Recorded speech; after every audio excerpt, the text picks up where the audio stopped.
د نوو افغانیو د چاپ په اهمیت او ضرورت د افغانستان بانک د پخواني سرپرست رئیس واحد نوشیر صاحب نظر اخلم چې زموږ بلنه یې منلې. نوشیر صاحب ستړي مه شئ، یوه لنډه پوښتنه کوم، یو څه معلومات خو په راپور کې هم خپاره شو، خو نوې افغانۍ په کم ضرورت اصلا چاپیږي ستاسو په نظر؟ ډیره مننه اشنا صاحب، زه غواړم چې تاسو ته یو اړین وضاحت دلته درکم.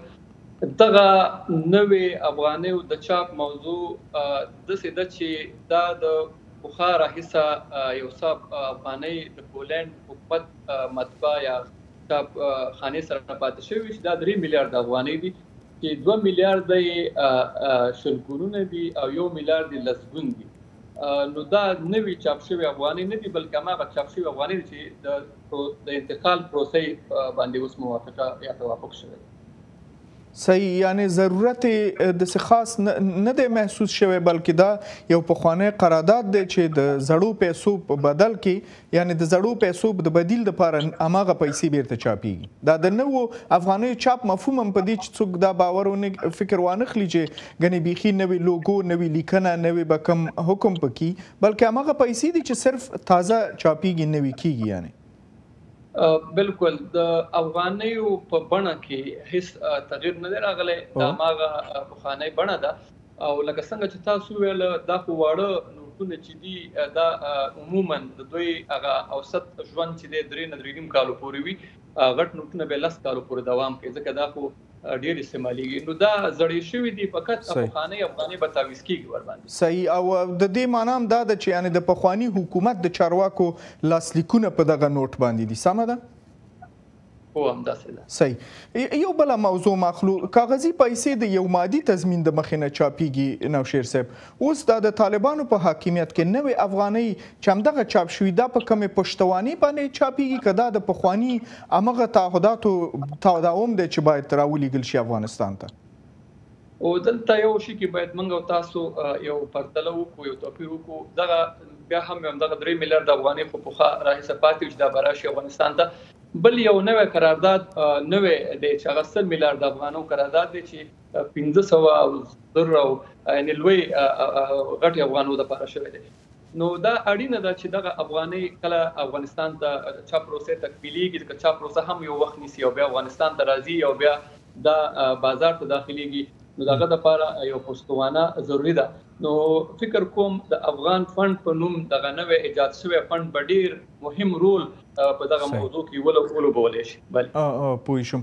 او څوک یا مثلا کم هیواد د افغانیو د چاپ صلاحیت لري؟ تاسې مخکې ذکر کړ چې دغه پخوانی قرارداد فکر کوم 3 میلیارډ هم ذکر کړ چې د پولنډ هیواد کوم شرکت سره و. صحیح؟ هو دا قرارداد خو غټ خو 3 میلیارډ پاتې و چې به راځي. په عموم کې که تاسو وګورئ، افغانستان په تیرو 2 لسیزو کې چې قراردادونه کړي دي، المان سره په دې برخه کې ډېر قراردادونه شوي، بیا همداسې د فرانس سره هم شوي، د برطانیې سره هم شوي دي. نو مختلف هیوادونه چې دغه پیسې چاپول. ستاسو په نظر دا مناسب کار دی د یو پولي ملي امنیت په سطح باندې د یو هیواد دپاره چې په مختلفو ځایونو کې پیسې چاپ شي؟ آیا د جعلکارۍ خطر ډېر نه ډېرېږي؟ فکر نه کوئ؟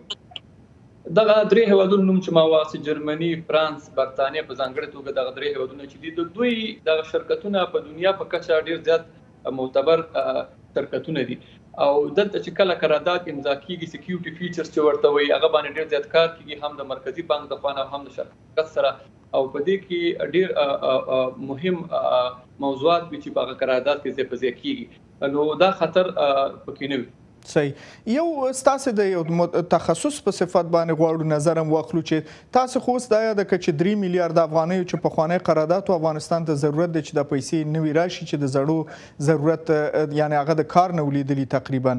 فکر کوي چې همدا 3 میلیارډ ضرورت دی افغانستان کې په دغه 14-15 میاشتو کې، خصوصا چې هیڅ افغانۍ نه ده چاپ شوې یا نه ده راغلې، که زیات مقدار ته ضرورت دی؟